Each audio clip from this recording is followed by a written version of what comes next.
네, 안녕하십니까. 네, 오늘 2022년 6월 19일 여덟 번째 월든 낭독회 시작하도록 하겠습니다. 197쪽이죠. 네, 제가 먼저 한번 읽어보고요. 그 다음에 순서를 정해서 윤독해 보도록 하겠습니다.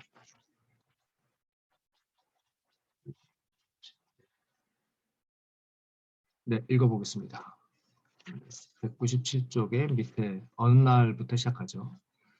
어느 날 저녁 나는 월든 거리에서 소 두 마리를 몰고 시장에 가는 콩고드 사람을 뒤쫓아가 따라잡았다. 자세한 내막은 모르지만 상당한 재산을 모은 사람이었는데 내게 생활을 편리하게 해주는 많은 것을 어떻게 포기하게 되었느냐고 물었다. 물을만 하죠. 네. 말하자면 문명의 이기를 벗어나서 왜 거기서 사냐고 불편하지 않냐. 이렇게 물어보는 거겠죠. 네.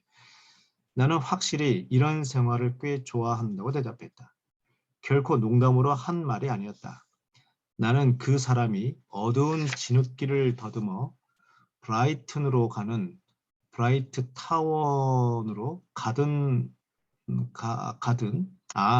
브라이턴으로 가든 브라이트 타운으로 가든 내버려 두고 집으로 돌아와서 잠자리에 들었다.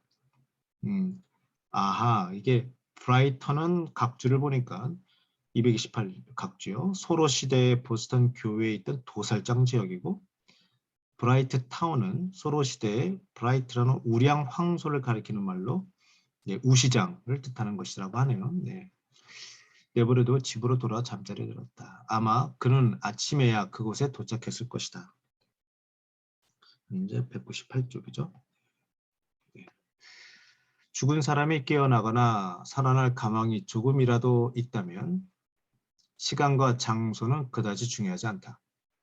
그런 기적이 일어날 만한 곳은 항상 똑같으며 그것은 우리의 모든 감각에 말로 표현할 수 없는 쾌감을 준다. 하지만 우리는 대부분 자신과 동떨어지고 일시적인 상황에만 관심을 기울인다. 사실은 그런 상황이 우리의 주의를 흐트러뜨리는 원인인데 말이다. 모든 사물에 가장 가까운 곳에는 그것을 존재하도록 하는 힘이 있다. 우리 바로 옆에서 가장 위대한 법칙이 실행되고 있는 것이다.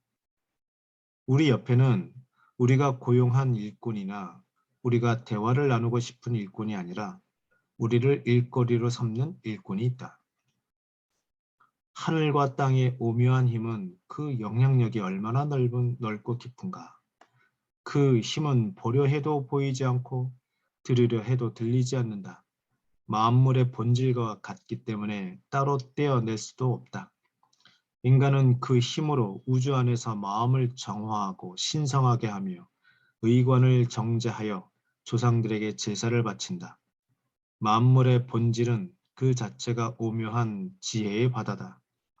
그것은 위와 좌우 도처에 있으며 사방에서 우리를 에워싸고 있다. 이게 공자의 중용에 나온 말이라고 하네요. 예, 199쪽으로 넘어갑니다.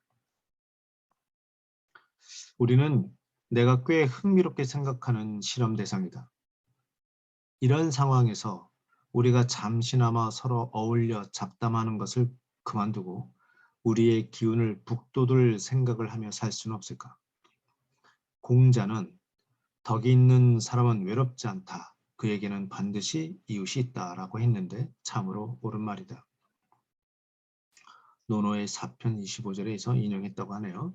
네, 이 글귀 저희 집에도 있는데 네. 사색을 함으로써 우리는 온전한 의미에서 자기 자신으로부터 벗어날 수 있다. 그리고 자신의 의식적인 노력으로 행위와 그 결과로부터 초연할 수 있다. 그렇게 되면 좋든 나쁘든 모든 일이 급류처럼 우리 곁을 지나가 버린다. 우리는 자연에 완전히 휘말려 들지 않는다. 나는 시냇물에 떠내려가는 나무 토막일 수도 있고 하늘에서 그것을 내려다보는 인드라일 수도 있다. 인드라, 각주를 보니 인도 신화에 나오는 바람과 비와 천둥의 신이라고 합니다. 나는 연극 공연의 영향을 받을 수 있는 반면 나와 훨씬 관련이 있는 실제 사건에는 영향을 받지 않을 수도 있다. 나는 나 자신을 인간적 실체로 인식할 뿐이다. 말하자면 나를 단지 생각과 감정의 무대로만 아는 것이다. 나는 다른 사람들만큼이나 나 자신에게 표현할 수 있는 어떤 이중성이 내 안에 있다는 사실을 느낀다. 내 경험이 아무리 강렬해도 나는 내 일부가 나를 비판하는 것을 의식한다.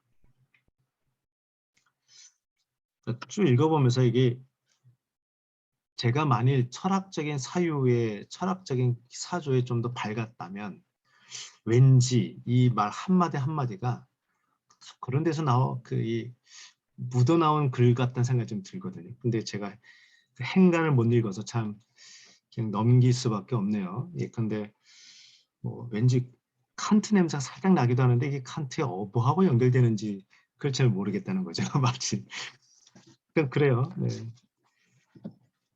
예, 나와 경험을 공유하지 않고 그저 관찰하듯 방관하는 구경꾼일 뿐이다. 비극일 가능성이 큰 인생이라는 연극이 끝나면 그 구경꾼들은 각자 제 갈 길을 간다. 예, 200쪽입니다. 예. 구경꾼들에게 인생이라는 연극은 일종의 허구이며 상상력이 빚은 작품일 뿐이다. 이런 이중성 탓에 우리는 이따금 쉽게 서로 어설픈 이웃이 되고 친구가 된다. 나는 대부분의 시간을 혼자 지내는 것이 심신 건강에 좋다고 생각한다.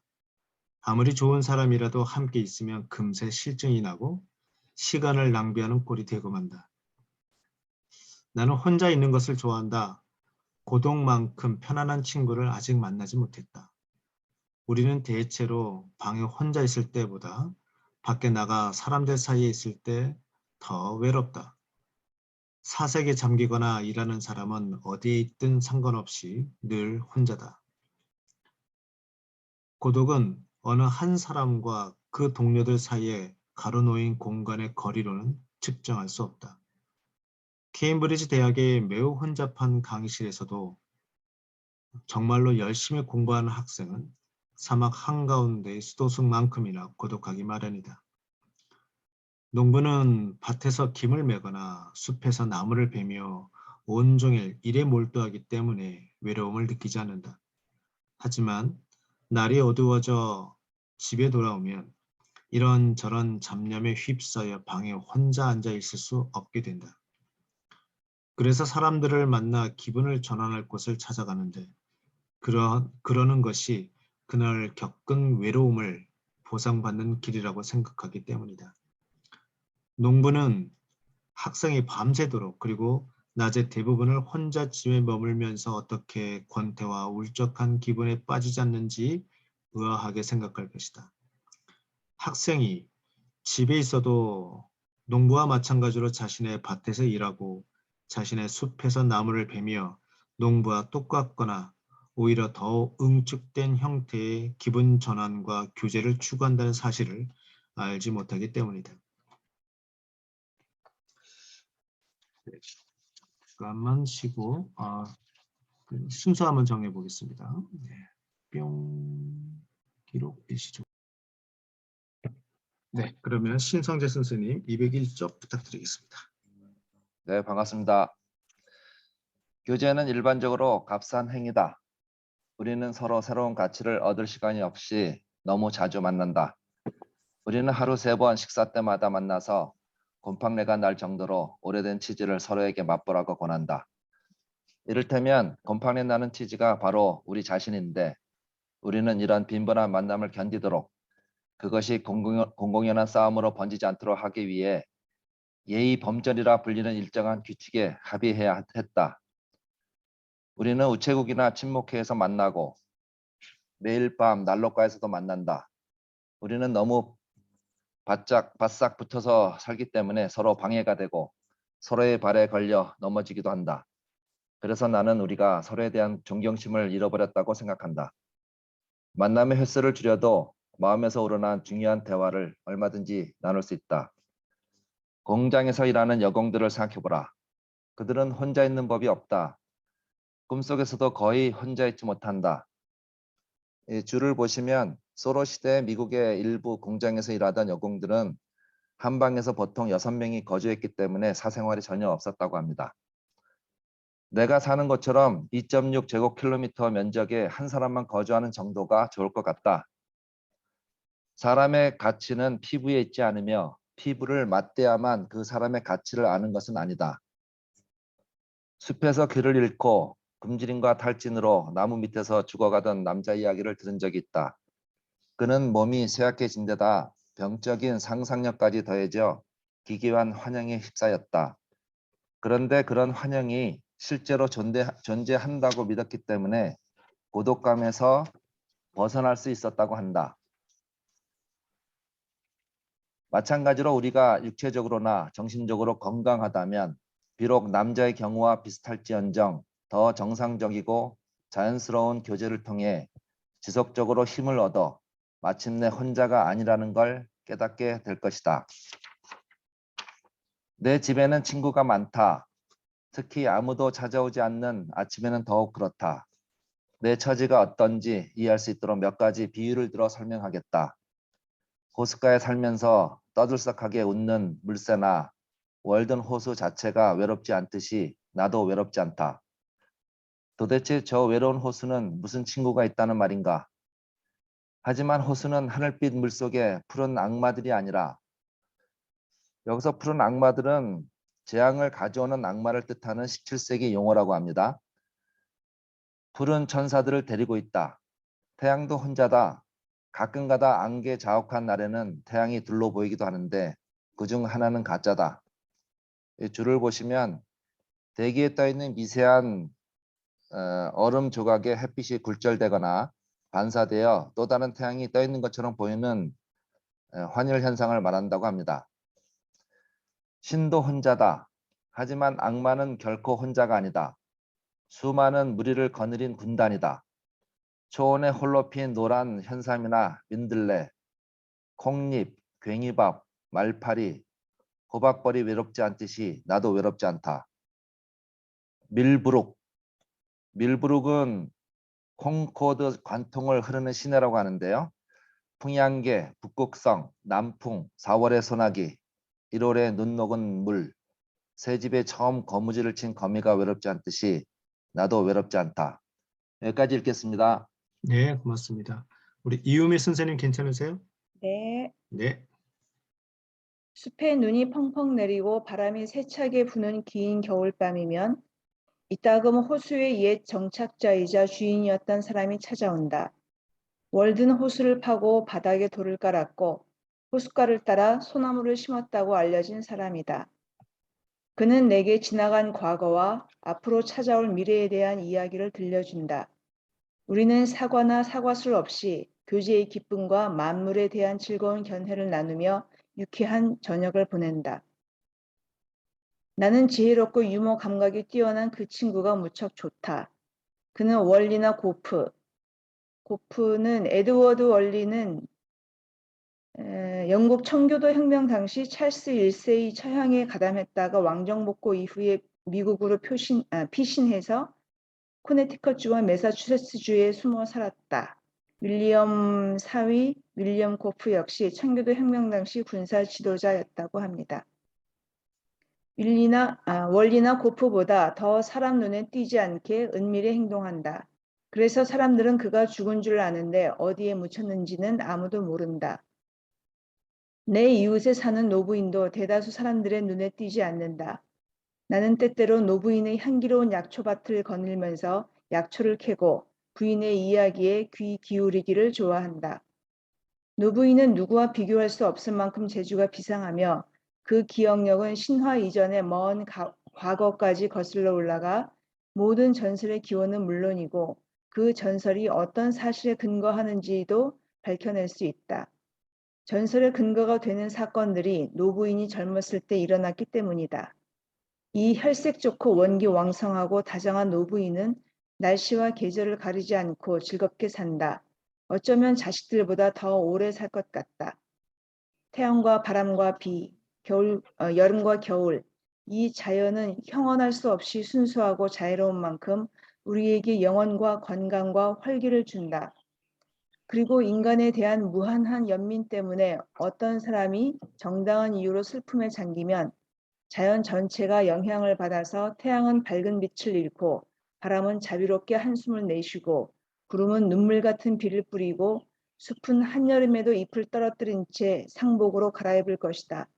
내가 어찌 대지와 교감하지 않겠는가? 나 자신도 부분적으로는 대지에서 나온 잎이고 부식토가 아닌가? 우리를 계속해서 건강하고 평온하고 만족스럽게 해줄 묘약은 무엇일까? 그것은 나나 당신의 증조부가 아니라 우리 공동의 증조모인 자연이 빚은 보편적인 식물성 생약이다. 자연은 이 약을 통해 한결같은 젊음을 유지하면서 파는 1483년에 태어나 1635년까지 152년을 살았다는 영국인 와, 토머스 파를 말한다. 야, 이런 이럴 사람이 수도 있군요. 있네요. 152년까지 살 수도 있구나. 야, 파와 같은 수많은 장수 노인들보다 더 오래 살았고 죽은 그들의 썩은 지방을 흡수하여 건강을 지켰다. 내 만병통치약은 아케론과 사해. 아케론은 이스라엘과 요르단 접경에 있는 소금 호수다. 사해의 물을 적당히 섞어 만든 엉터리 물약이 아니다.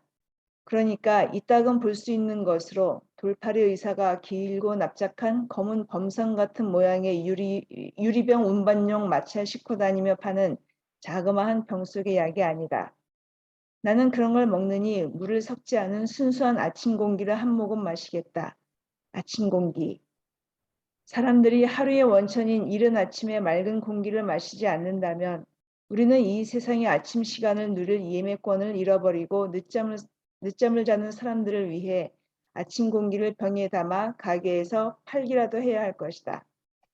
하지만 명심하자.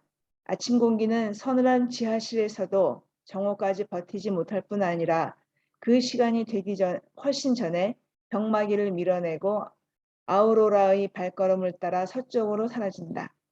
내가 숭배하는 것은 약초를 자주 쓴 늙은 의사 아스클레피우스, 그리스 신화에 나오는 의술의 신의 딸로 한 손에 뱀을 들고 다른 손에는 그 뱀이 마시는 물이 든 잔을 모습으로 묘사되는 히기에이야. 히기에이야는 건강의 여신이네요. 히기에이야가 아니다. 나는 유노는 로마 신화에 나오는 최고의 여신 유피테르의 아내이며 그리스 신화의 헤라에 해당한다. 유노와 야생 상추의 딸이고 유피테르에게 술을 따라 올리는 여신으로 신과 인간에게 젊음의 활력을 되찾아주는 능력을 지닌 헤베. 헤베는 유피테르와 유노의 딸로 젊음의 여신이다. 로마 신화에서 헤베는 유노가 야생 상추를 먹은 뒤 임신한 것으로 나온다. 헤베를 숭배한다. 이 여신은 지구에 존재한 젊은 여자들 가운데 유일하게 신체 조건이 완벽한 데다 건강하고 활달했을 것이다. 이 여신이 나타나면 어디든 봄이 시작되었으니까. 네, 여기까지입니다. 네. 그 여성한테 해배와 같다고 얘기하면 최고의 칭찬이 될 수 있겠네요. 네, 네, 좋은 거 하는 분. 네, 이렇게 해서 소리라는 주제의 챕터를 다 읽었습니다. 네, 이제 206쪽 방문객들로 넘어갈까요? 우리 김추님 선생님 괜찮으신가요? 네, 네, 고맙습니다. 방문객들.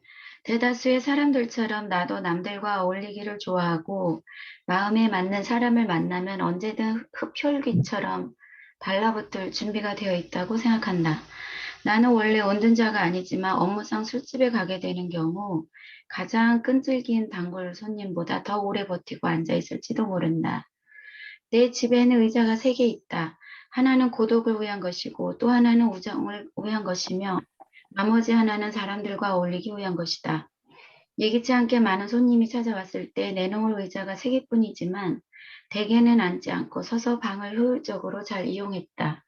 작은 집인데 얼마나 많은 남녀가 들어올 수 있는지 놀랍다. 나는 25에서 30명이나 되는 영혼을 그들의 육체와 함께 한꺼번에 내 지붕 밑에 들였는데 너무 비좁아서 답답함을 느끼며 헤어진 적은 한 번도 없었다. 공공주택이든 개인주택이든 우리의 집들은 대부분 셀 수 없을 정도로 많은 방과 드넓은 거실, 그리고 수를 이용하여 평화시에 물품을 저장하는 지하실까지 갖추어 그 안에 사는 사람 수에 비해 터무니없이 커 보인다. 너무 크고 화려해서 거주자들이 그 안에 들끓는 해충처럼 보일 정도다. 포고관이 트레몬트나 에스터나 미들섹스 하우스 앞에서 밑에 각각 보스턴, 뉴욕, 콩고드에 있는 대형 호텔이랍니다. 소집 나팔을 불어도 투숙객을 위한 광장에 기어 나오는 것은 우스꽝스럽게 생긴 생쥐 한 마리뿐인데 그 녀석마저 금세 포장도로에 난 구멍 속으로 다시 기어 들어가는 꼴을 보면 놀랍다. 내가 작은 집에서 이따금 겪었던 불편한 점 한 가지는 손님과 무언가 심오한 단어를 써서 말할 때 둘 사이에 충분한 거리를 두기가 어려웠다는 것이다. 우리의 생각이 예정된 항구에 도달하려면 항해를 위한 시동을 걸고 한두 바퀴 돌아볼 공간이 있어야 한다. 생각이라는 탄화는 좌우상하의 흔들림을 극복하고 마지막으로 안정된 궤도에 진입해야 비로소 듣는 사람의 귀에 도달한다. 그렇지 않으면 그 탄화는 듣는 사람의 머리 측면을 스치고 지나가게 된다. 우리가 쓰는 문장도 중간중간 벌려서 단락을 지을 공간이 필요하다. 국가와 마찬가지로 개인 간에도 적당히 넓고 자연스러운 경계선은 물론 공간이 넉넉한 중립지대가 있어야 한다. 나는 호수를 사이에 두고 친구와 대한 적이 있는데 유쾌하면서 색다른 재미가 있었다. 내 집에서는 둘 사이의 거리가 너무 가깝다 보니 서로 말소리를 제대로 알아듣기 힘들었다. 상대방에게 잘 들리도록 낮은 목소리로 말할 수 없었던 탓이다. 고요한 수면에 돌멩이 2개를 아주 가깝게 던질 경우 서로의 파동을 깨는 이치와 같다. 단순히 커다란 목소리로 수다스럽게 말하기 좋아하는 사람은 뺨과 턱이 맞닿을 만큼 바짝 붙어 있어 상대방의 호흡을 느껴도 개의치 않는다. 하지만 신중하고 사려 깊게 말하는 사람은 동물적인 열기와 습기가 완전히 증발하도록 어느 정도 거리를 두려고 한다. 우리가 직접 말로 표현하지 않거나 표현할 수 없는 저마다의 생각을 주고받음으로써 친밀한 교제를 하고 싶다면 해야 할 뿐 아니라 되도록 상대방의 목소리가 들리지 않도록 신체적으로 멀리 떨어져 있어야 한다. 이런 기준으로 보면 말이란 소리를 잘 듣지 못하는 사람들의 편의를 위한 것 같다. 하지만 고함치듯 큰 소리로 외쳐도 전달되지 않는 미묘한 것들이 많다. 대화가 점점 고상하고 장엄한 어조를 띠기 시작하면 우리는 의자를 조금씩 뒤로 밀다가 서로 맞은편 구석에 닿아 결국에는 더 이상 물러설 공간이 없었다. 여기까지요. 네, 고맙습니다. 노대현 선생님 괜찮으신가요? 네, 읽겠습니다. 네, 좋습니다. 아무래도 내 가장 좋은 방이자 언제든 손님을 맞을 준비가 되어 있는 응접실은 집 뒤 소나무 숲이었다. 그곳의 카펫에는 햇빛도 거의 닿지 않았다. 나는 여름철 귀한 손님이 찾아올 때마다 귀중한 자연의 도우미가 바닥을 쓸고 가구의 먼지를 털고 사물들을 말끔히 정돈해 놓은 그곳으로 데려갔다. 손님이 한 사람일 경우에는 이따금 소박한 음식을 나누어 먹었다. 우리는 푸딩 반죽을 젓거나 잿더미 속에서 빵이 점점 부풀며 익어가는 모습을 지켜보느라 대화가 끊기는 일은 없었다.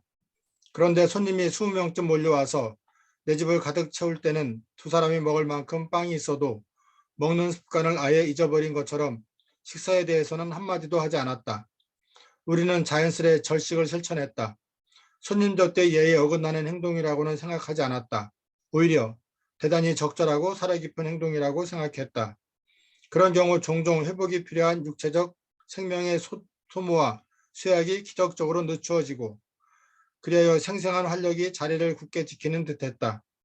이런 식이라면 20명은 물론이고 1000명도 거뜬히 대접할 것 같았다. 집에 있는 나를 찾아왔다가 내 태도에 실망하거나 배고픈 상태로 돌아갔다면 적어도 내가 그 심정을 충분히 이해했다는 것만을 믿어주기 바란다. 많은 주부들이 공감하기 어렵겠지만 낡은 관습 대신 새롭고 더 좋은 관습을 다지는 일은 의외로 쉽다. 스님에게 내놓는 식사에 당신의 평판을 맡길 필요는 없다. 내가 누군가의 집을 방문하는 걸 케르베로스만큼이나, 그리스 신화의 지옥문을 지키는 개라고 합니다. 케르베로스만큼이나 효과적으로 막는 것이 있다면 바로 과시하듯 음식을 줄줄이 내놓는 접대 방식이다. 내게는 그런 행동이 다시는 자기를 괴롭히지 말아달라는 집주인의 정중하면서도 우회적인 암시로 읽힌다. 앞으로 그런 집에는 2번 다시 찾아가지 않을 작정이다. 어느 날 나를 찾아온 손님이 명함 대신 놓고 간 노란 호두나무 잎에 적힌 스펜서의 시 한 구절을 내 집의 모토로 삼은 것을 나는 자랑스럽게 생각한다. 각주에 보면 영국 시인 에드먼드 스펜서의 서사시 요정의 여왕에서 인용했답니다. 그곳에 이르러 그들은 아담한 집을 채운다. 환대라고는 전혀 없는 곳이므로 애써 구하지 않는다. 그들에게는 휴식이 진수성찬이고 모든 것이 그들의 뜻대로다. 가장 고귀한 정신에 최고의 만족이 따른다. 훗날 플리머스 식민지 총독이 된 윈슬로가 수행원 한 명을 데리고 매소소이트 추장을 찾아갔을 때였다. 각조 보겠습니다. 플리머스는 매사추세츠 동쪽에 있는 도시로 1920년 북아메리카 식민지 시대 뉴잉글랜드 최초의 영국 식민지가 되었다. 에드워드 윈슬로우는 메이플라워를 타고 미국에 건너온 영국인으로 그의 일기에는 플리머스 식민지 초창기 상황이 잘 묘사되어 있다. 그다음 매소소이트 추장은 매사추세츠주 남동부에 거주한 인디언 부족 완파노아그의 추장, 식민지 이주민에게 우호적인 인물로 알려져 있다. 둘은 걸어서 숲속을 지나왔기 때문에 추장의 집에 도착했을 즈음에는 몹시 지치고 배가 고팠다. 추장은 2사람을 반갑게 맞았지만 식사에 대해서는 한마디도 하지 않았다. 2사람의 말을 그대로 옮기면 밤이 되자 추장은 자기 부부가 쓰는 침대에 우리를 눕혔다. 추장 부부는 한쪽에 눕고 우리는 반대쪽에 누웠다. 침대라고 해야 바닥에서 30cm 높이의 널판지 위에 얇은 담요를 깐 것이었다. 추장의 부하 2명도 잘 방이 없어 우리 옆에 바짝 붙어서 잤다. 우리는 여행보다 잠자리 때문에 더 피곤했다. 이튿날 낮 1시에 매소소이트 추장이 직접 창을 던져서 잡은 물고기 2마리를 가져왔다. 대략 송어의 3배쯤 되는 커다란 물고기였다. 그 물고기를 끓였을 때 적어도 40명이 먹으려고 기다리고 있었다. 대부분 조금씩 나눠 먹었다. 이틀 밤과 하루 낮 동안 우리가 먹은 음식은 그것이 전부였다. 나머지 여행 중에 자고새 1마리를 구하지 않았다면 우리는 내내 굶주린 채 걸었을 것이다. 2사람은 먹을 것이 없는 데다 인디언들의 야만적인 노랫소리 때문에 잠까지 제대로 자지 못해 머리가 어지러워 걱정했는데 다행히 여행할 기력이 남아서 집에 돌아가려고 서둘러 길을 떠났다. 그들이 잠자리에 대해서는 허접한 대접을 받은 게 사실이다. 하지만 그들에게 불편했을지언정 인디언들은 경의를 표한 것이었다. 식사에 관해서는 인디언들이 그 이상 어떻게 대접할 수 있었을지 나로서는 잘 모르겠다. 인디언들도 먹을 것이 전혀 없었을 텐데 그렇다고 스님들에게 사과할 수도 없었으리라. 그러는 것이 식사를 대신할 수 있다고 생각할 만큼 어리석지 않으니까. 결국 인디언들은 허리띠를 대여색에 졸라매고 식사에 대해 아무 말도 하지 않았다. 나중에 윈슬로가 다시 인디언들을 방문했을 때는 먹을 것이 풍부한 계절이었다. 따라서 식사를 하는데 아무런 문제가 없었다. 여기까지 하겠습니다. 네, 감사합니다. 212쪽 넘어가죠. 노순진 선생님 괜찮으세요? 네, 읽겠습니다. 네, 그렇습니다. 사람이 어디에 살든 손님은 있게 마련이다. 숲속에 사는 동안 나는 인생의 어느 시기보다 더 많은 손님을 맞았다. 나를 찾아오는 사람이 좀 있었다는 뜻이다. 나는 다른 어느 곳보다 좋은 숲이라는 환경에서 몇몇 사람을 만났다. 그러나 사소한 일로 만나러 오는 사람 수는 전보다 적었다. 이를테면 마을에서 멀리 떨어져 있는 것만으로 방문객이 추려진 셈이었다. 나는 교제라는 이름의 강물이 흘러드는 드넓은 고독의 바다 한가운데로 물러나 있었고, 그렇기 때문에 내 주위에는 필요한 친구들, 그러니까 대체로 가장 고운 침전물만 쌓였다. 게다가 바다 저편에 아직 탐사되지도 개척되지도 않은 대륙이 존재한다는 증거들이 내게 떠내려왔다. 오늘 아침 내 집을 찾아온 손님은 호메로스의 작품 속 인물이나 파플라고니아 사람 같았다. 파플라고니아는요, 흑해 연안에 위치한 소아시아 지역의 옛 지명이라고 합니다. 이름이 꽤 시적인 데다 그와 잘 어울렸는데 여기서 밝힐 수 없어 유감스럽다.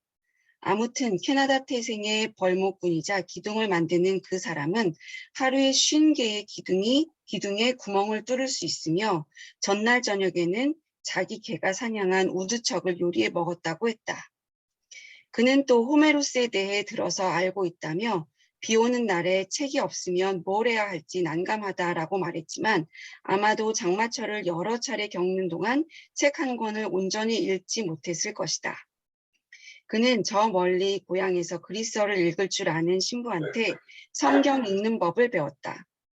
그런데 이제는 그가 호메로스의 책을 들고 있는 동안 아킬레우스가 파트로클로스의 슬픈 안색을 보고 책망하는 아래의 구절처럼 내가 번역을 해 주어야 한다. 파트로클로스는 그리스 신화에서 아킬레우스의 절친한 친구, 트로이 전쟁 중 헥토르에게 살해당하는데 그 소식을 들은 아킬레우스는 친구의 원수를 갚기 위해 다시 전쟁터로 나갔다고 합니다. 파트로클로스, 자네는 어찌하여 계집애처럼 눈물 짓는가? 자네 혼자 푸티아에서 날아온 소식이라도 들었는가? 듣자 하니 악토리의 아들 메노이티우스가 아직 살아있네. 아이아코스의 아들 펠레우스도 미르미돈 사람들에 섞여 살아있고 둘 중 하나라도 죽었다면 우리는 크게 슬퍼해야겠지.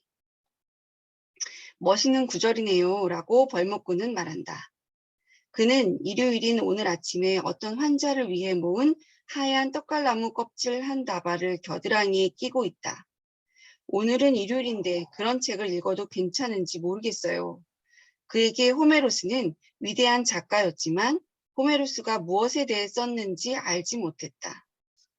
어쩌면 그보다 더 순박하고 꾸밈없는 사람을 찾기란 힘들 것이다. 이 세상에 도덕적으로 아주 어두운 그림자를 들이우는 악과 질병은 그 사람에게 아예 존재하지 않는 것 같았다. 그는 28살쯤 되어 보였고 고향에서 농장을 마련할 돈을 벌기 위해 12년 전 캐나다의 아버지 집을 떠나 미국으로 일하러 왔다. 생김새는 무척 투박해 보였다. 동작이 굼뜨기는 했으나 체격이 탄탄하고 몸가짐이 정중했다. 햇볕에 그을린 목은 매우 굵었고 검은 머리칼은 덥수룩했으며 푸른 눈동자가 졸린 듯 멍해 보였지만 이따금 감정을 나타낼 때는 밝게 반짝거렸다. 그는 납작한 회색 작업 모자에다 칙칙한 색깔의 두꺼운 양모 외투를 걸치고 소가죽 장화를 신고 있었다. 그는 고기를 많이 먹었다. 여름 내내 나무를 베느라 점심을 가지고 내 집 앞을 지나 3km쯤 걸어서 일터로 갔는데 양철통에 든 점심은 차가운 고기, 그것도 대개는 차가운 우두척 고기였고 돌로 된 병에 커피를 담아 허리띠에 매달고 다녔다. 이따금 내게 커피를 권하기도 한 그는 아침 일찍 내 콩밭을 가로질러 갔지만 미국인들처럼 조바심을 내거나 성급한 기색을 보이지 않았다. 서두르다 다치는 일은 좀처럼 없을 것 같았다. 일도 열심히 하지 않았다. 하숙비 정도만 벌면 상관없다는 태도였다. 일하러 가는 길에 개가 우두척을 잡으면 그는 그것을 해질녘까지 안전하게 호수에 담가 놓을 수는 없을까 30분 동안 곰곰이 생각했다. 그러고 나서 도시락을 덤불 속에 놔두고 하숙집까지 2.5km쯤 되돌아가서 우두척의 털을 벗기고 내장을 빼낸 다음 지하실에 보관했다. 그는 이런 문제에 대해 오랫동안 생각하기를 좋아했다. 그는 아침에 내 집 앞을 지나면서 걸핏하면 이렇게 말했다. 날짐승이 얼마나 많은지 몰라요. 매일 일하러 가지 않아도 된다면 맷비둘기, 우두척, 산토끼, 자고새를 사냥해서 필요한 만큼 고기를 얻을 텐데 정말 아쉬워요. 하루만 사냥하면 일주일 먹을 고기를 얻을 수 있는데 말이에요. 여기까지 하겠습니다. 네, 수고하셨습니다. 네, 시간이 얼추 이렇게 됐네요. 네, 그러면 한 9시 5분까지 쉬고요. 제 채팅창에 지도 출석부 올려드렸습니다. 네, 보시면 한번 좀 클릭해서 보도록 하시죠. 짜잔. 벌써 찍으셨네요.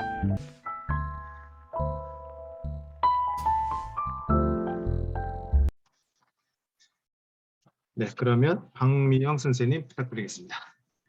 215쪽. 15쪽, 215쪽이죠. 네. 그는 능숙한 벌목꾼인 만큼 이따금 약간의 멋을 부려 기술을 과시했다. 나무를 자를 때면 나중에 새싹이 더 무성하게 자라고 썰매가 구루터기 위를 미끄러지듯 넘어가게 하기 위해 지면에 바짝 붙여 수평으로 잘랐다. 장작더미를 받치는 나무도 통나무만 쓰지 않고 손으로 쉽게 꺾을 수 있는 가느다란 막대기나 통나무를 잘게 자른 지적개비로 받쳐 놓았다. 내가 그에게 흥미를 느낀 것은 조용한 성격의 외로운 처지인데도 무척 행복해 보였기 때문이다. 눈가의 쾌활함과 만족감이 샘물처럼 흘러 넘쳤다. 그의 기쁨에는 불순물이 섞여 있지 않았다. 이따금 숲에서 나무를 베는 그와 마주쳤다. 그는 뭐라고 표현할 수 없이 만족스러운 웃음으로 나를 맞이했는데 영어도 곧잘하지만 캐나다식 프랑스어로 인사하는 경우가 많았다. 가까이 다가가면 하던 일을 멈추고 나를 만난 기쁨을 억제하지 못하는 표정을 지은 채 잘라놓은 소나무 줄기에 벌렁 누웠다. 그러고는 소나무의 속껍질을 벗겨 공처럼 둥글게 말아 입안에 넣고 씹으면서 기분 좋게 웃고 즐겁게 이야기했다. 그는 동물적인 활기가 넘치는 사람이라 간혹 즐거운 일이 떠오르면 땅바닥을 구르면서 깔깔 웃어댔다. 그리고 주변의 나무들을 돌아보면서 외쳤다. 정말이에요. 나무 베는 일은 정말 즐거워요. 이보다 더 즐거운 일은 바라지 않아요. 가끔 한가할 때면 그는 권총을 들고 온종일 숲을 돌아다니면서 일정한 간격을 두고 자신을 위해 축포를 쏘아댔다. 또 겨울에는 모닥불을 피워놓고 정오쯤 되어 주전자에 든 커피를 데웠다. 그가 통나무에 앉아 점심을 먹을 때면 박새들이 팔에 내려앉아서 손에 든 감자를 쪼아 먹기도 했다. 그는 말했다. 이런 꼬마 녀석들이 주변에 있어서 얼마나 좋은지 모르겠어요. 그는 무엇보다 동물적인 면이 발달한 사람이었다. 신체적 인내와 만족을 기준 삼자면 소나무와 바위의 사촌이랄 수 있었다. 언젠가 하루 종일 일하면 밤에 피곤하지 않느냐고 물었더니 사뭇 진지하고 심각한 표정으로 대답했다. 천만에요. 저는 평생 피곤이라곤 느껴본 적이 없어요. 하지만 지적인 면, 이를테면 정신적인 면은 잠들어 있어서 갓난아기와 다를 바 없었다. 그는 카톨릭 신부들이 원주민들을 가르치는 순진하고 비효율적인 방식으로 교육을 받았다. 그런 방법으로는 자각하는 단계가 아닌 단순히 신뢰와 존경의 단계까지만 다다를 수 있기 때문에 어른으로 성장하지 못하고 어린아이에 머물게 마련이다. 조물주가 그를 만들 때 그의 몫으로 튼튼한 육체와 만족을 주었고 70평생을 어린아이로 살도록 존경과 신뢰로 그를 떠받쳐 주었다. 그는 너무나 성실하고 순수해서 누군가에게 소개하려 해도 쉽지 않았다. 우두척을 소개하는 것 이상이었다. 누군가에서 듣는 설명만으로는 그가 어떤 사람인지 알 수 없기 때문에 스스로 알아내는 수밖에 없었다. 그는 어떤 역할도 맡지 않으려고 했다. 사람들이 품삯을 지불하여 먹고 입는 것을 도려 했으나 그들과 의견을 나누는 법이 없었다. 별다른 야심이 없는 그를 겸손하다고 말할 수 있을지는 모르겠다. 단지 그는 천성적으로 겸손한 사람이었다. 그렇다고 그 겸손함이 그의 두드러진 특징이라 할 수도 없는데 또 그 또한 그 점을 의식하지 못하고 있었다. 그는 자기보다 똑똑한 사람을 거의 신 같은 존재로 여겼다. 그런 사람이 곧 나타날 거라고 기뜸하면 그렇게 대단한 사람이 자기 같은 사람에게 아무런 볼 일이 없을 테니 그 사람이 모든 책임을 떠맡고 자기에게는 신경도 쓰지 않을 거라고 생각하는 듯 했다. 그는 칭찬을 들어본 적이 없다. 그는 특히 작가와 목사를 존경했다. 그 사람들이 하는 일은 그에게 기적이나 다름없었다. 내가 꽤 많은 글을 썼다고 말하면 그는 글씨를 많이 썼다는 뜻으로 이해했다. 자신이 글씨를 솜씨 있게 잘 쓰기 때문인 모양이다. 나는 이따금 큰 길 옆에 쌓인 눈 위에 그의 고향 교구 이름이 프랑스어 특유의 악센트 부호와 함께 멋진 글씨체로 쓰인 것을 보고 그가 그 길을 지나간 사실을 알았다. 어느 날인가는 그에게 떠오르는 생각을 글로 쓰고 싶은 적이 있느냐고 물었다. 그는 글을 읽고 쓸지 모르는 사람을 위해 편지를 읽어주고 써준 적은 있지만 자기 생각을 글로 쓰려고 한 적은 없다고 말했다.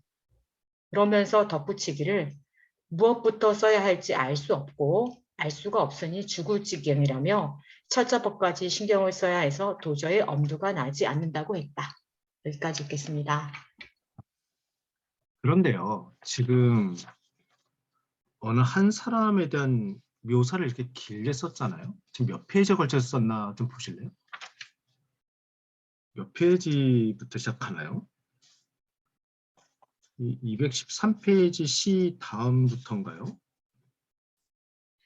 12쪽부터요. 212쪽 중간. 212쪽 중간. 오늘 아침. 찾아온 손님 그 사람이군요. 네. 아, 그렇죠. 손님은 같았다. 갑자기 드는 생각인데 이 사람이 좀 이 사람을 이렇게 길게 묘사했을 때 서로의 심정은 어땠을까 하는 생각인 거예요.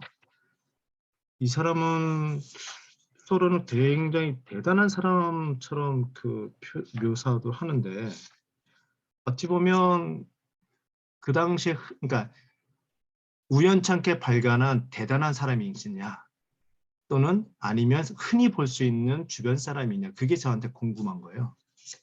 여러분 생각은 어떠세요? 그러니까 우연찮게 발견한 그 자기를 만족하고 삶에 만족하는 환한 미소를 지는 그런 사람 참 흔히 볼 수 없는 사람인데 대단하다 이렇게 관찰한 것인가 아니면 우리 옆에 흔히 볼 수 있는 사람인데 그 사람에게서 이러한 모습을 끌어낸 것인가 이거예요. 여러분 생각은 어떤 것 같아요?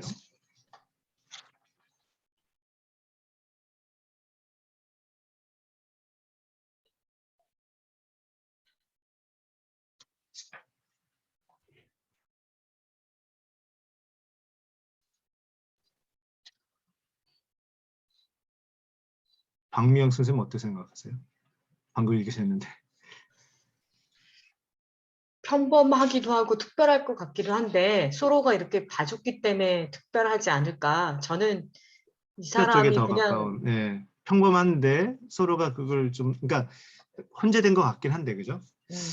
예, 노대환 선생님은 흔히 볼 수 없는 사람으로 보았을 것 같다.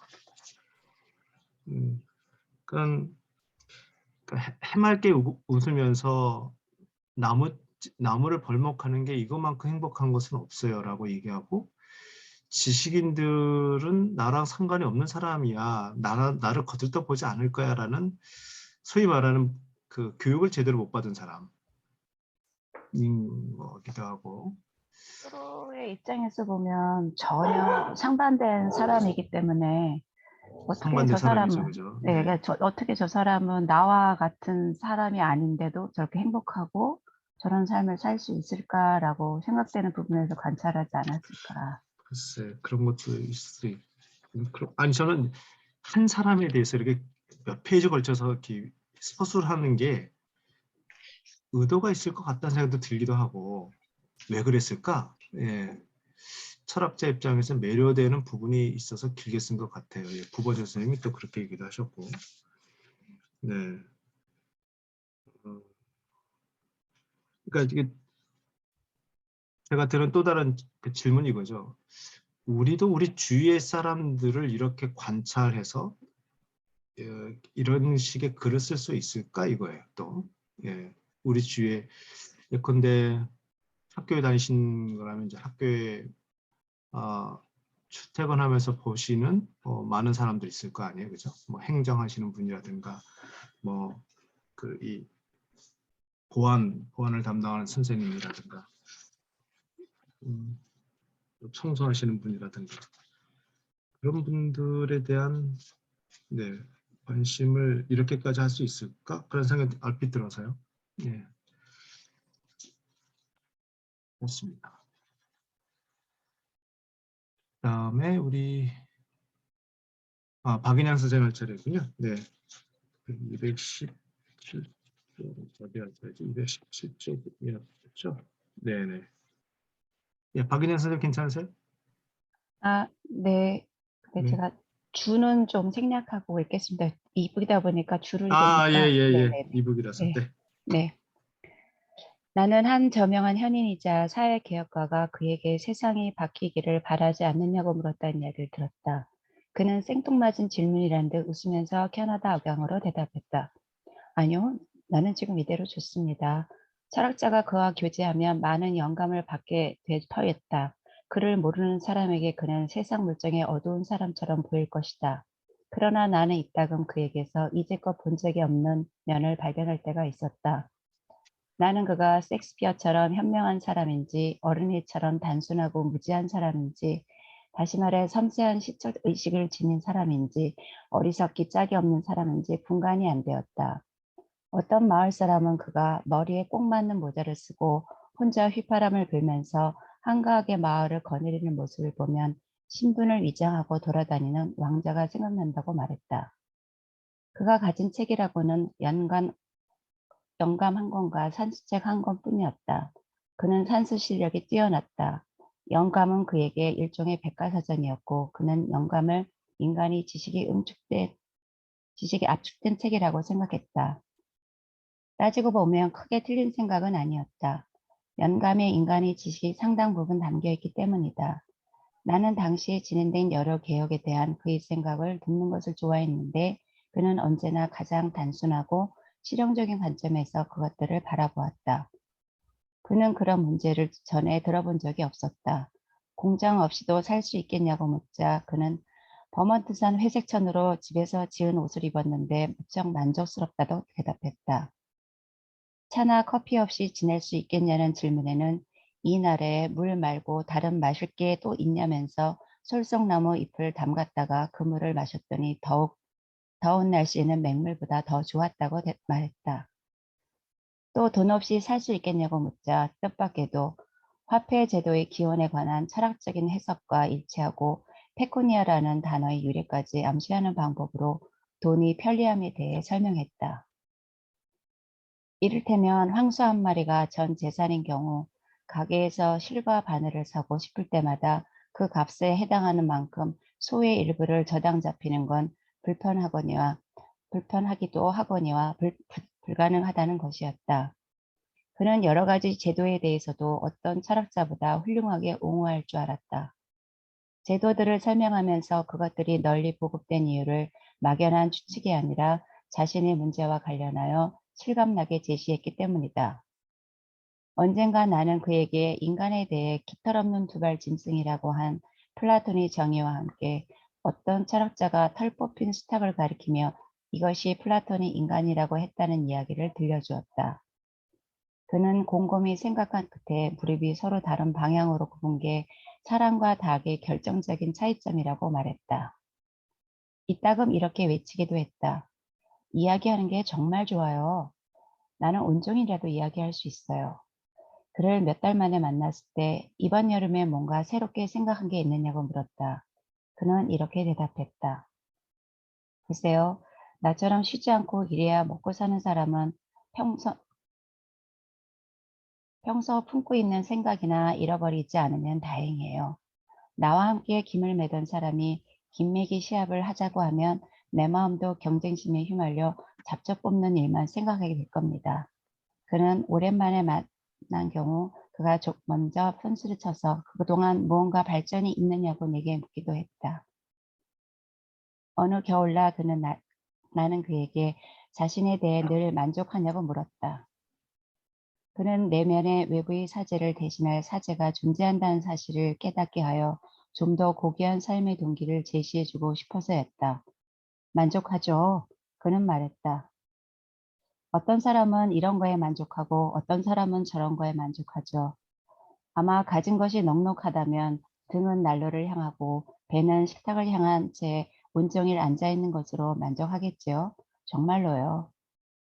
그러나 나는 어떠한 방법으로도 그에게 정치적인 측면에서 삶을 바라보도록 할 수는 없었다. 여기까지 읽겠습니다. 네, 고맙습니다.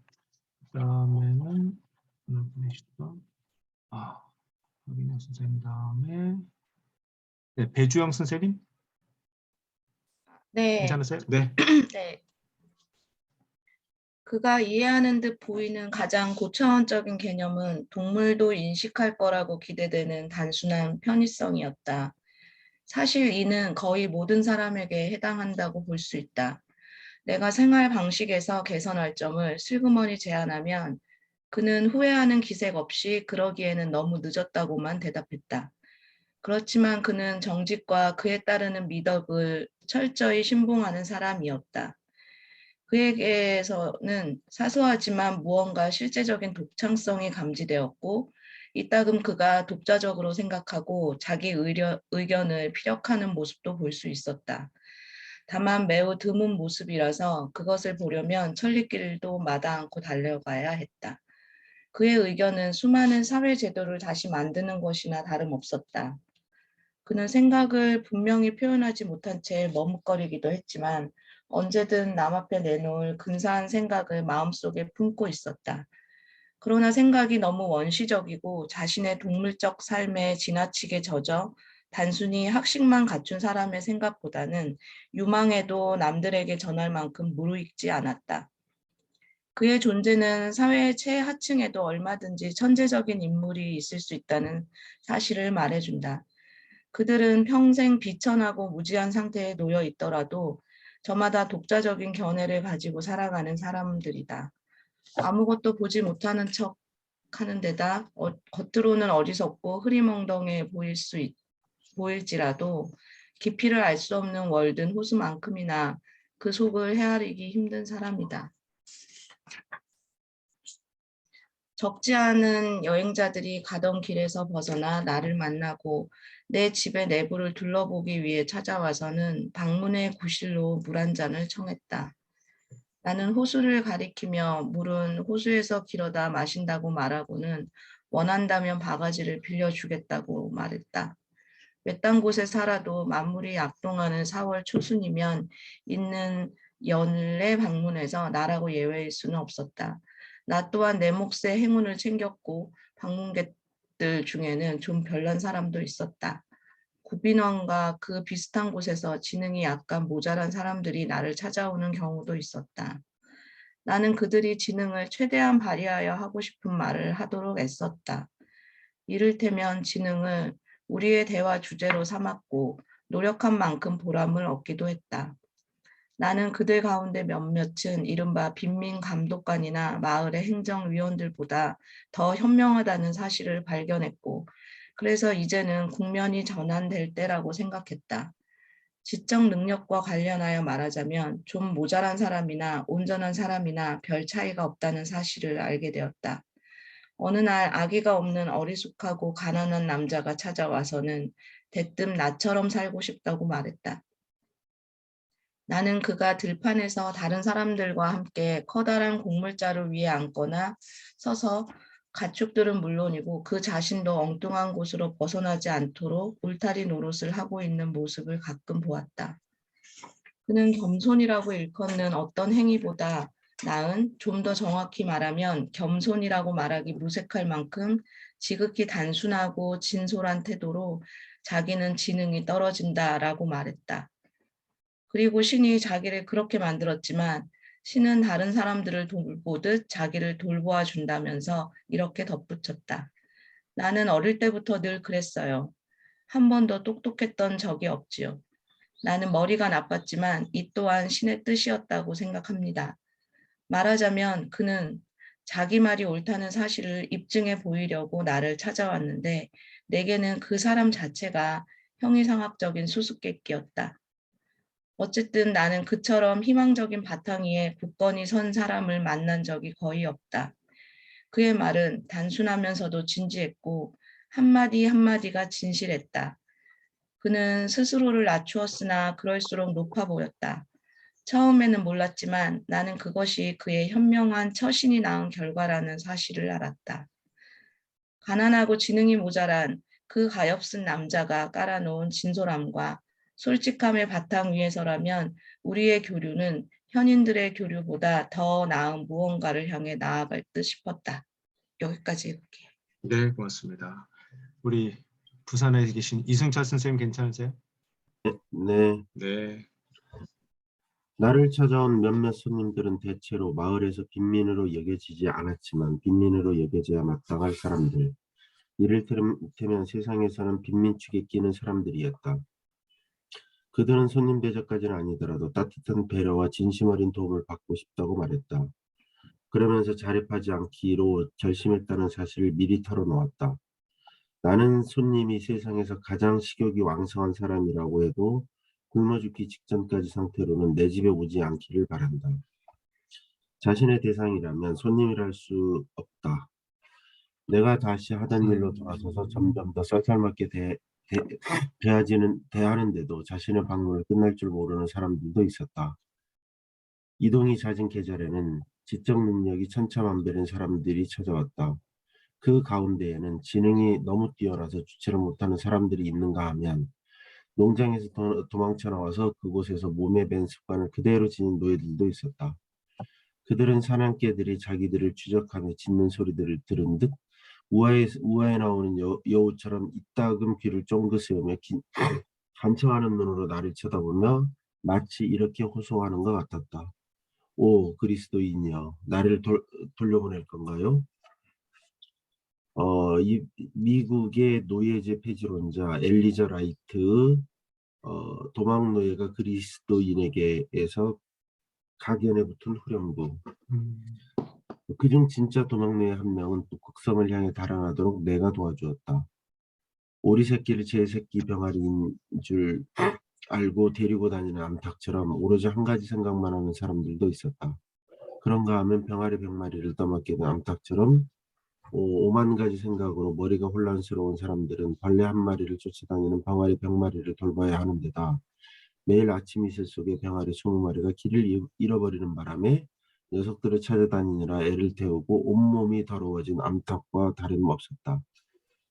다리 대신에 여러 생각을 주렁주렁 달고 다니는 이를테면 기적적인 지네들을 보면 지네가 기어오르는 듯 온몸이 근질거렸다.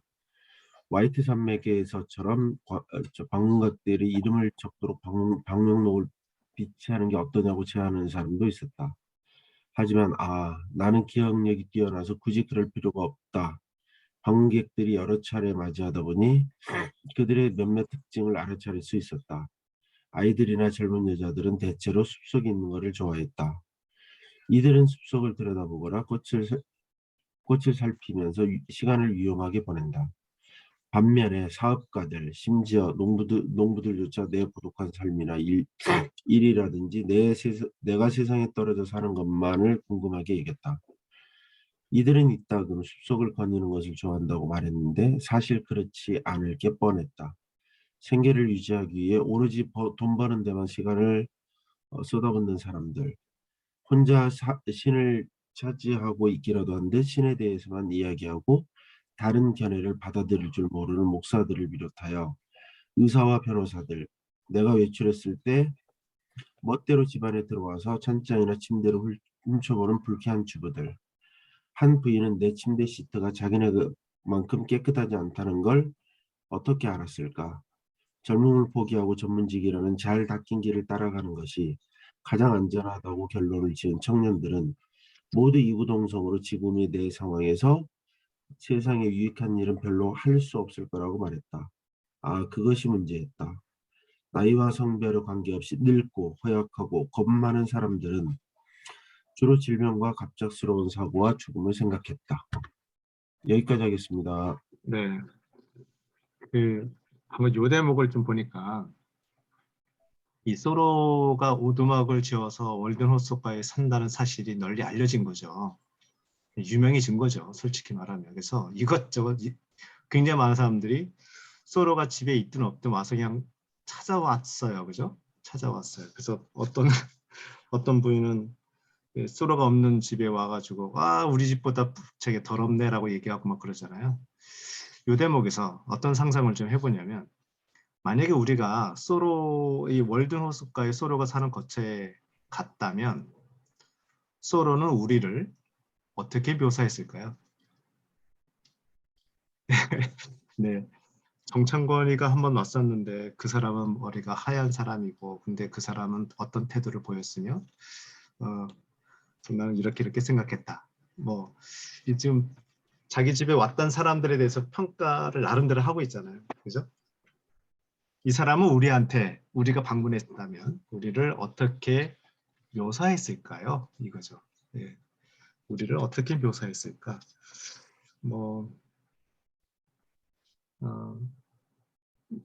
아이를 가리키는 선생님들이 왔었다 하면서 그 사람들은 어떤 생각을 하는 것 같은데 참 좋았다 나빴다 뭐 이런 얘기를 하지 않았었을까 그런 생각이 좀 듭니다. 네. 이준범 선생님 괜찮으십니까? 네. 네, 네. 225쪽 첫 번째 줄부터 읽겠습니다. 네. 그들에게 삶은 위험으로 가득 찬 모양이었다. 하지만 위험을 생각하지 않으면 위험도 없지 않을까? 신중한 사람이라면 통과한 즉시 비의사가 달려올 수 있는 가장 안전한 장소를 골라서 살 것이라고 그들은 생각했다. 비의사라는 말은 뉴햄프셔주 킨스턴에 살면서 의사이자 정치가로 활동한 조사이어 바틀렛을 말한다. 그들에게 마을은 문자 그대로 공동방위체였다. 공동방위체는 원문 커뮤니티는 함께를 뜻하고 접두컴과 방어하다를 뜻하는 라틴어 무니오를 결합한 단어이다. 공동방위체라기보다 그냥 커뮤니티였네요. 예, 커뮤니티를 공동방위체라고 번역을 했네요. 그러게요. 네. 그들은 구급상자 없이는 월귤도 따라가지 않을 사람들이었다. 여기서 내가 말하고자 하는 핵심은 사람이 살아있는 동안에는 언제든 죽을 위험이 있다는 것이다. 처음부터 죽은 듯이 살고 있다면 위험은 그만큼 줄어들 테지만 가만히 앉아 있어도 달리는 사람과 똑같은 위험을 감수해야 한다. 마지막으로 스스로를 개혁가라고 칭하는 가장 따분한 사람들이 있었다. 그들은 내가 늘 이런 노래를 부른다고 생각했다. 이것은 내가 지은 집이에요. 이 사람은 내가 지은 집에서 살아요.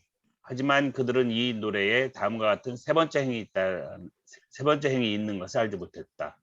이 시는 동요집 마더쿠스의 노래에 나오는 이것은 잭이 지은 집을 모방한 것이다. 다시 한번 읽어보면 이것은 내가 지은 집이에요. 이 사람은 내가 지은 집에 살아요. 세 번째 구절은 이들은 내가 지은 집에서 사는 사람을 귀찮게 해요. 나는 닭을 키우지 않아서 솔개를 두려워하지 않았다. 그러나 사람을 해치려고 노리는 인간 솔개는 무서웠다. 그 사람들보다 반가운 방문객들이 있었다. 딸기를 따라오는 아이들, 깨끗한 셔츠 차림으로 일요일 아침 산책을 나온 철도원들, 낚시꾼과 사냥꾼들, 시인과 철학자들은 자유를 찾아 자신들의 마을을 떠나서 숲으로 들어온 정직한 순례자들이었다. 나는 그들과 교감하고 있었기 때문에 언제든 어서 오세요 영국인 여러분 환영합니다. 영국인 여러분 하며 반갑게 맞을 준비가 되어 있었다. 영국인 여러분이라고 한 이유는 1621년 3월 폴리머스에 도착한 영국인 청교도들을 최초로 접촉한 인디언 추장 사모세트가 건넨 인사말이랍니다. 그래서 아마 격하게 환영을 했던 것 같습니다. 네, 고맙습니다. 자, 이제 방문객들이란 주제로 세트가 끝났는데요.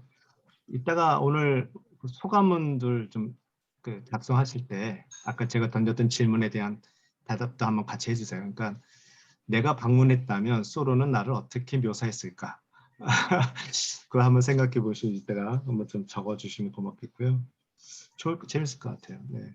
네. 자, 그 다음 주제로 227쪽 먼저 콩밭이라는 주제를 한번 읽어보도록 하겠습니다. 최정임 선생님 괜찮으세요? 네, 네, 좋습니다. 콩밭. 한편 콩을 심은 밭이랑 길이가 모두 합쳐 대략 11km였는데 맨 먼저 심은 콩이 마지막 콩을 심기도 전에 꽤 자라 있었다. 정말 미루기가 쉽지 않았다. 끈기와 함께 자존심까지 요구하는 밭일. 헤라클레스 노역의 축소판 같은 이런 노동이 무슨 의미인지 알 수가 없었다. 심은 콩이 필요한 양보다 훨씬 많아 버거웠지만 나는 콩과 밭이랑을 사랑하게 되었다. 콩 덕분에 땅에 애착을 갖게 되었고 그 결과 안타이오스처럼 힘이 세졌다. 안타이오스, 그리스 신화에서 바다의 신 포세이돈과 땅의 여신 가이아 사이에 태어난 거인으로 어머니인 땅에 닿을 때마다 점점 힘이 세졌다. 그러나 내가 왜 콩을 재배해야 했을까? 하늘만이 알 터였다. 내가 여름 내내 콩밭에만 매달린 것은 전에는 양지꽃, 블랙베리, 물레나물 같은 달콤한 야생 열매와 아름다운 꽃들만 자라던 땅에 콩이 자라게 하기 위해서였다. 나는 콩에서 무엇을 배우고 콩은 또 내게서 무엇을 배울까? 나는 콩을 애지중지하고 김을 매주며 아침 저녁으로 살핀다. 이것이 내 하루 일과다. 콩잎은 널쩍하니 보기 좋다. 나를 도와주는 것들은 메마른 땅을 적시는 이슬과 비, 그리고 대부분 건조하고 척박한 땅이기는 하나 그 속에 남아있는 영양분이다. 반면에 나를 방해하는 적은 벌레와 서늘한 날씨인데 무엇보다 가장 나쁜 적은 우두척이다. 우두척은 1000제곱미터 정도 되는 땅에 심은 콩을 깨끗이 먹어치웠다. 하지만 나는 무슨 권리로 물레나물과 그 밖의 풀들을 쫓아내고 오래전부터 우두척들의 터전이었던 곳을 뒤엎었단 말인가. 어쨌든 남은 콩들은 곧 우두척이 갉아먹을 수 없을 만큼 억세어질 테지만 점점 자라면서 새로운 적들을 만나게 될 것이다. 또렷하게 기억나는데 4살 때 나는 가족을 따라 보스턴에서 이곳 고향 마을로 돌아왔다. 바로 이 숲과 이 밭을 지나서 월든 호수에 도착했다. 그것은 내 기억에 새겨진 가장 오래된 장면들 가운데 하나다. 오늘 밤 내가 부는 피리 소리가 기억 속에 있는 호수의 수면을 일깨워 메아리 친다. 나보다 나이가 많은 그때의 소나무들이 여전히 이곳에 서 있다. 정확히 말하면 몇 그루는 이미 쓰러졌고 나는 소나무 그루터기로 땔감을 만들어 저녁밥을 지었다. 그루터기가 있던 자리에 새 나무가 자라면서 새로 태어나는 아이들이 보게 될 또 다른 풍경을 준비하고 있다. 이 목초지에는 옛날과 거의 똑같은 다년생 뿌리에서 옛날과 다름없는 물레나물의 새싹이 돋아난다. 나 또한 어린 시절에 꿈꾸던 환상적인 풍경의 옷을 입히는데 한몫 거들었고 내 존재가 끼친 영향 중 하나를 이 콩잎과 옥수수 잎과 감자 넝쿨에서 엿볼 수 있다. 여기까지 읽겠습니다. 네, 가장 나쁜 적은 우두척이라고 했잖아요. 네, 우두척은 1000제곱미터 정도 되는 땅에 심은 콩을 깨끗이 먹어치웠던 요놈. 예, 화면에 제가 모셔왔습니다. 네, 이런 밭이랑 길이가 모두 대략 11km. 아이고. 아, 네. 네. 잠깐. 예, 화면에 우두척을 제가 보여드린 거예요. 네. 요런 놈들이네요. 요런 놈들. 네, 그렇습니다. 다음에 김현정님 선생님 괜찮으세요? 네, 네. 나는 고지대에 있는 1만 제곱미터의 땅에 콩을 심었다. 개간된 지 15년밖에 지나지 않은 데다 2에서 3코드의 구루터기를 내가 직접 캐내어 천여지나 마찬가지였기 때문에 거름을 전혀 주지 않은 땅이었다. 여름에 김을 매다 발견하는 화살촉으로 모아 백인들이 들어와 이 땅을 개간하기 전에 지금은 멸종한 원주민 부족이 살면서 옥수수와 콩을 심었고 그로 인해 콩 같은 농작물이 자라는 데 필요한 땅의 힘이 어느 정도 떨어졌을 듯했다. 우두척이나 다람쥐가 길을 건너기 전이나 해가 떡갈나무 위로 떠오르기 전, 그러니까 이슬이 채 마르기 전인 이른 아침에 나는 콩밭에서 거침없이 자라는 거만한 잡초 군단을 쓰러뜨린 뒤 그 머리 위에 흙을 덮기 시작했다. 농부들은 이른 아침에 일하지 말라고 말렸지만 나는 되도록 이슬이 마르기 전에 모든 일을 끝내라고 조언하고 싶다. 나는 이른 아침 이슬에 젖어 질척거리는 모래흙을 조형 미술가처럼 맨발로 밟으며 일했는데 햇빛을 쬐는 탓에 해질 무렵이면 발에 물집이 생겼다. 햇빛이 콩밭에서 괭이질하는 나를 비추었고 자갈이 많은 고지대의 길이가 75m나 되는 초록빛 바디랑 사이를 오가며 나는 온종일 김을 맸다. 이랑의 한쪽 끝에는 그늘에서 쉴 수 있는 관목과 떡갈나무가 우거진 숲이 있고 반대쪽 끝에는 한 차례 김을 메고 돌아올 때마다 초록 열매의 빛깔이 점점 짙게 물들던 블랙베리 밭이 있었다. 잡초를 뽑고 콩줄기 주변에 새 흙을 덮어주며 내가 뿌린 씨에서 솟아나온 새싹이 잘 자라도록 기운을 복돋우고 신누른 흙이 여름에 대한 생각을 다복쑥이나 개밀 아제비나 피 같은 풀이 아니라 콩잎과 콩꽃으로 나타내도록 유도하여 결국에는 이 땅이 풀 대신 콩을 말하도록 하는 것이 내 일과였다. 나는 말이나 소를 거의 부리지 않았고 어른이든 아이든 사람을 별로 쓰지 않았다. 게다가 개량된 농기구의 도움도 그다지 받지 않아서 일의 속도가 무척 느렸다. 하지만 그 덕분에 콩과 더없이 친밀해졌다. 직접 내 손으로 하는 노동이 따분하고 고되다 하여 결코 무익하다고는 말할 수 없다. 육체 노동은 변하지 않는 불멸의 교훈을 지녔으며 특히 학자에게는 최고의 결과물을 가져다 줄 수 있다. 목적지가 어딘지는 모르겠지만 링컨과 웨일랜드를 지나 서쪽으로 가는 여행자들의 눈에 나는 아그리콜라 라보리오수스로 보였을 것이다. 웨일랜드 각주를 보면 웨일랜드는 콩코드 남쪽 약 8km 지점이고 링컨은 웨일랜드를 지나 서남쪽으로 약 5km 지점에 있다. 라보리오수스의 각주를 보면요. 부지런한 농부라는 뜻의 라틴어입니다.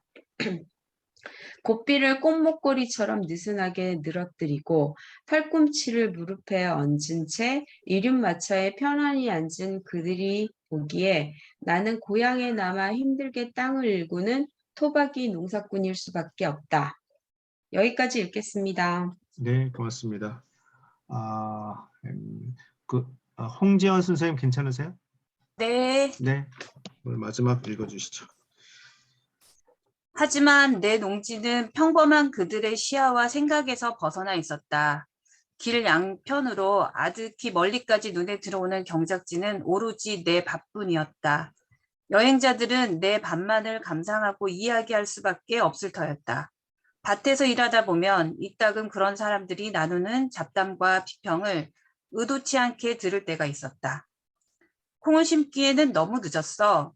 더욱이 완두콩을 심다니 늦어도 한참 늦은 거야. 다른 농부들은 김매기를 시작했는데 나는 이제야 씨를 뿌리니 농업 전문가를 자처하는 목사가 보았다면 한심하게 여겼을 것이다. 263 각주는요. 농업 전문가이자 목사인 헨리 쿨먼을 가리킨다. 1838년부터 1841년까지 해마다 매사추세츠 농업 현황 보고서를 발표했다. 이복에 가축사료는 옥수수가 최고야. 옥수수가 최고라고 검은 보닛을 쓴 여자가 회색 코트를 입은 남자에게 저 사람 여기 사는 게 맞아요? 하고 묻는다. 험상궂게 생긴 농부는 밭고랑에 걸음이 보이지 않는데 대체 뭘 하는 거냐고 묻기 위해 고삐를 당겨 말을 세운다. 그러고는 묵힌 톱밥이나 배설물 또는 재나 석회 같은 걸 뿌려보라고 권한다. 하지만 여기 1만 제곱미터쯤 되는 밭에는 수레 대신 괭이 한 자루와 괭이질하는 두 손뿐이었다. 나는 굳이 수레와 말을 쓰고 싶지 않았다. 묵힌 톱밥을 구하려 해도 멀리 나가지 않으면 안 되었다. 마차에 탄 어떤 여행자들은 지나온 밭들과 내 밭을 비교하면서 큰 소리로 떠들었다. 덕분에 나는 농업계에서 내가 어떤 위치에 있는지 알게 되었다. 내 밭은 콜먼의 보고서에도 포함되지 않았다. 하기는 사람이 개발하지 않아 황무지나 다름없는 밭에서 대자연이 생산하는 작물의 가치를 누가 평가하겠는가? 영국산 건초는 세심하게 무게를 달고 습도를 재며 규산염과 칼륨 함량이 어느 정도인지까지 측정한다. 그러나 온갖 골짜기와 호수와 목초지와 늪지에 건초용 풀이 무성하게 자라는데도 사람들은 거두어들이지 않는다. 이를테면 내 밭은 풀이 무성한 야생의 들판과 인간의 경작지를 연결하는 고리인 셈이었다.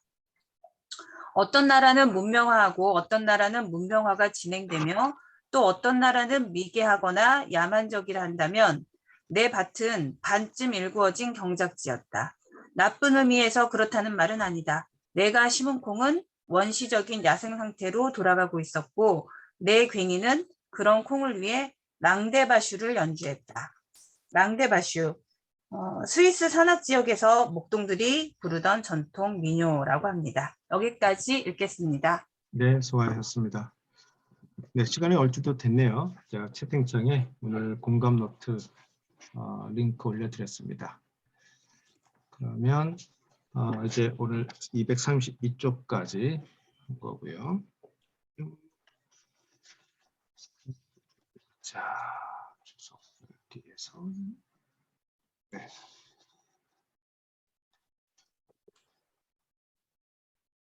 네, 오늘 이렇게 해서 좀 슬슬 마무리 하시죠. 네, 제가 음악 좀 틀어드리고 뭐 마무리할 테니까 혹시 뭐 하실 말씀 계세요?